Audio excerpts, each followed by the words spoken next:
জি, আপনাকে ধন্যবাদ। আমাদের ঐতিহ্যবাহী হেমায়তুদ্দিন ঈদগাহ মাঠ, যেটা আমরা সিটি কর্পোরেশনের পক্ষ থেকে আমরা এটা সম্পূর্ণ পরিচালনা করে থাকি এবং সকল ব্যবস্থা করে থাকি।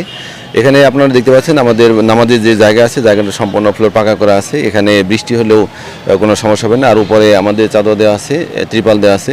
বৃষ্টির ভিতরে আমরা অনায়াসে নামাজ পড়তে পারবো, অর্থাৎ ভিতরে বৃষ্টির পানি পড়ার কোনো সুযোগ নাই। একই সাথে মহিলাদের জন্য আলাদা ব্যবস্থা আছে, আলাদা গেট আছে, নামাজের জায়গা আলাদা, আবার ওযু করার জায়গা থাকবে, তারপরে ওয়াশরুম আছে অস্থায়ী, এটা ভ্রাম্যমাণ ওয়াশরুম।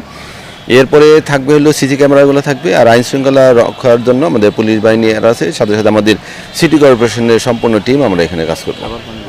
আর একই সাথে খাবার পানির ব্যবস্থা আছে, আর যদি কেউ সামান্য অসুস্থ হয়ে যেতে পারে এর জন্য আমাদের মেডিকেল টিম রেডি করা আছে, তাদের দায়িত্ব দেওয়া আছে, বিভিন্ন জায়গায় আছে, এবং ঈদের দিন বিশেষ করে এই জায়গায় আমাদের কয়েকটা টিম একসাথে কাজ করবে।